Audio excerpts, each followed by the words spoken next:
ఒక విషయం చెప్పాలి మీకు. ఇది కన్ఫెషన్ అనుకోండి లేదా క్లారిటీ అనుకోండి.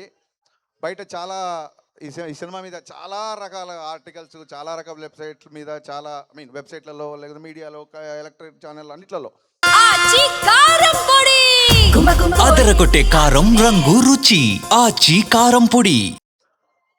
కొన్ని రూమర్లు అయితే వచ్చు, కొన్ని వాళ్ళు వాస్తవాలు అనుకుని రాసిండి అయితే చాలా జరిగింది. అందరు రాసిందంటే సినిమా పవన్ కళ్యాణ్ గారి వల్ల లేట్ అయిందని చెప్పి చాలామంది రాశారు. ఇవాళ నేను ఇక్కడ ఈ ఆదిత్య కాలేజ్ వేదిక చెప్పగలుగుతున్నానండి. మళ్ళీ ఒకసారి అందరికీ క్లారిఫై చేస్తున్నా, ఈ సినిమా పవన్ కళ్యాణ్ గారి వలన ఏ మాత్రం ఆలస్యం అవ్వలేదు, అస్సలు అవ్వలేదు. ఫస్ట్ ఒక కథ అనుకున్నాం.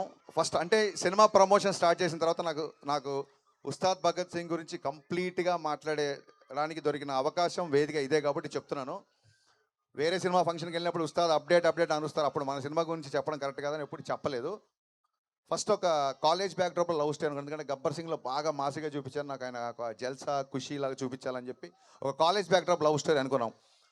సినిమా అనౌన్స్ కాడి నుంచి ఎక్కడికి వెళ్ళినా సరే అన్న ఇంకో గబ్బర్ సింగ్ ఎప్పుడు అని చెప్పి సోషల్ మీడియాలో అవ్వచ్చు, బయట అవ్వచ్చు, సినిమా లవర్స్ అవ్వచ్చు, ఫ్యాన్స్ అవ్వచ్చు, అరే వీళ్ళు ఇంకా ఎక్కువ అదే మాస్, అదే ఒక ఫుల్ టు ఎంటర్టైన్ ఎక్స్పెక్ట్ చేస్తున్నారు. ఎక్కడో మేము అనుకున్న కదా కొంచెం క్లాస్ అవుతుంది అని చెప్పి ఆ తర్వాత ఐడియా డ్రాప్ చేద్దాము, ఇంకో థాట్కి వెళ్దామా అన్న ఒక సందిగ్ధంలో ఉన్నప్పుడు ఆ పాండమిక్లో నేను చాలా మెంటల్ డిప్రెషన్కి వెళ్ళిపోయాను. నా మెంటల్ హెల్త్ కూడా చాలా దెబ్బతింది అప్పుడు.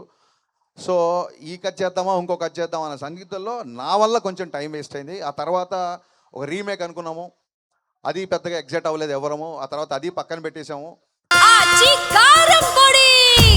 అదరగొట్టే కారం రంగు రుచి ఆచి కారం పొడి.